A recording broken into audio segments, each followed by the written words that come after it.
Last week was Rustbelt Refresh, which is a web design conference I co-organized with Bridget Stewart and Brad Dielman. A lot of people noticed something different this year, a code of conduct. A couple people asked, why are you doing it this year? You didn't have any problems last year, did you? The short answer is no, but we've been organizing local web events for years. Early on, we did all this through meetup.com, but later on, we formed the Cleveland Web Standards Association, or the CWSA. And with any little local web group that's free, sometimes a jerk shows up. It happens. But there was this one guy, we'll call him Mike. Can't call him Mike, it's his real name. Let's call him Ted. Ted liked to show up at random meetings and tell us how much better Dreamweaver was than Joomla. I downloaded Joomla and all it was a bunch of files in a folder. This guy complained about everything. Now our monthly meetings were usually held off-site at some office that somebody was generous enough to lend us to. A company like Lean Dog, local software company, or Progressive Insurance. These were all cool locations. Some of them, like Lean Dog, were very easy to find because Lean Dog's on a boat and it's not hard to find a boat.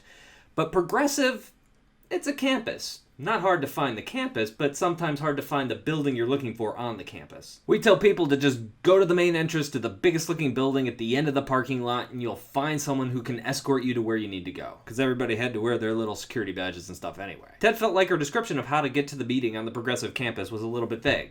Fair criticism. The problem is he called Bridget, one of our co-organizers, and really laid into her. Bad move, Ted. Bad move. And he wasn't calling me or Dielman, he was calling just random attendees. All of these attendees happened to be women. The women he was contacting and yelling at weren't people who were listed on our site. He was going out of his way to find the female attendees and yell at them about the directions. We, of course, found out about this from our friends who were like, dude, what is up with this Ted guy? Ugh. Sorry, I forgot the desk shakes the camera. Who knows how many people he contacted that we just never heard about it because they never came back and we didn't know them well enough for them to tell us.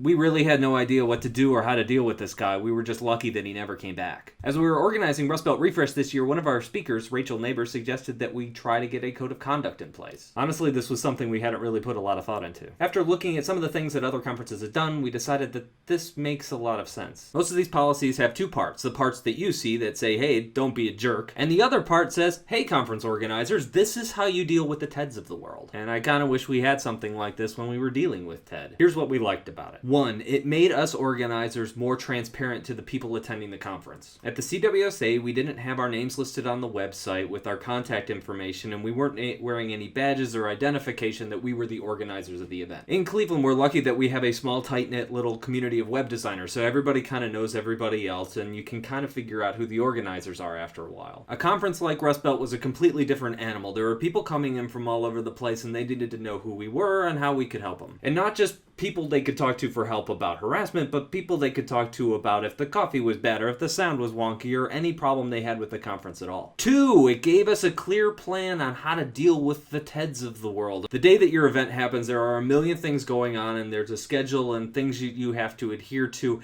and if something pops up like that, you don't really have time to react. How Brad and Bridget and I tend to work together is we get together, we talk about something, we reach a conclusion, we tend to agree on that conclusion, and then we act.